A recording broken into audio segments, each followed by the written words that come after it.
હાલમાં જ કેવડિયામાં આદિવાસી ડ્રાઈવરોના પગાર વધારાનો મુદ્દો હોય કે જે લોકો કોન્ટ્રાક્ટ બેઝ કામ કરે છે અથવા પછી પાડેલા ગામનો મુદ્દો હોય કે અરાવલી હિલ્સનો મુદ્દો હોય કે આવા અનેક મુદ્દાઓને લઈ ચૈતર વસાવા આદિવાસી સમાજ સાથે જોવા મળે છે। આદિવાસી લોકો વચ્ચે રહેવું તેમને પસંદ છે। આદિવાસી યુવાનોના મુદ્દાઓ તે સતત ઉપાડતા રહે છે।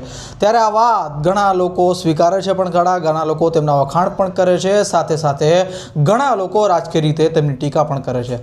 ત્યારે કંઈક આવું જ નિવેદન કોંગ્રેસના નેતા નરેન્દ્ર રાઠવા દ્વારા આપવામાં આવ્યું છે। તેમના દ્વારા કહેવામાં આવ્યું કે ચૈતર વસાવા જનતાને ગેરમાર્ગે દોરે છે, જનતાનો વિશ્વાસઘાત કરે છે, જનતાના જે મુદ્દાઓ છે તે અસલ મુદ્દાઓ ભૂલી ચૈતર વસાવા અન્ય મુદ્દાઓ પર તેમનું ધ્યાન ભટકાવી નાખે છે। અસલી મુદ્દાઓ તે ઉપાડતા નથી। સાથે સાથે તેમને એવા પણ આક્ષેપ કર્યા કે વિધાનસભાની અંદર પણ ચૈતર વસાવા જે મુદ્દાઓને ઉપાડવા જોઈએ તે મુદ્દાઓ નથી ઉપાડતા અને અન્ય મુદ્દાઓ ઉપાડે છે।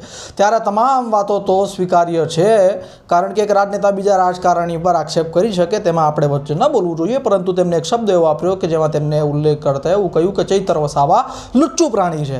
આ વાતનો જ્યારે ઉલ્લેખ થયો ત્યારે તમે આ શબ્દ જે યુઝ કરવામાં આવ્યો નરેન્દ્ર રાઠવા દ્વારા તેને તમે કેવી રીતે જુઓ છો?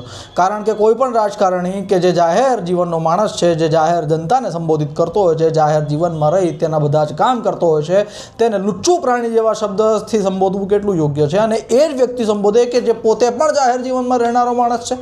કોંગ્રેસ નેતા નરેન્દ્ર રાઠવાના આ લુચ્ચું પ્રાણી નિવેદનને તમે કઈ રીતે જુઓ છો? કમેન્ટ બોક્સમાં અમને જરૂરથી જણાવજો અને જરૂરથી એ પણ જણાવજો કે શું ખરેખર ચૈતર વસાવા આદિવાસી સમાજના કામોમાં હાજરી આપે છે? શું ખરેખર તેમના કામોમાં ચૈતર વસાવા ખડે પગે ઊભા હોય છે? આ તમામ વાતો કમેન્ટ બોક્સમાં લખીને અમને જરૂરથી જણાવજો। અમારી ચેનલને લાઇક, શેર અને સબસ્ક્રાઇબ કરવાનું ભૂલતા નહીં। કેમેરા પર્સન મોઇન કાઝી સાથે Mohib Vora, times of Gujarat bureau.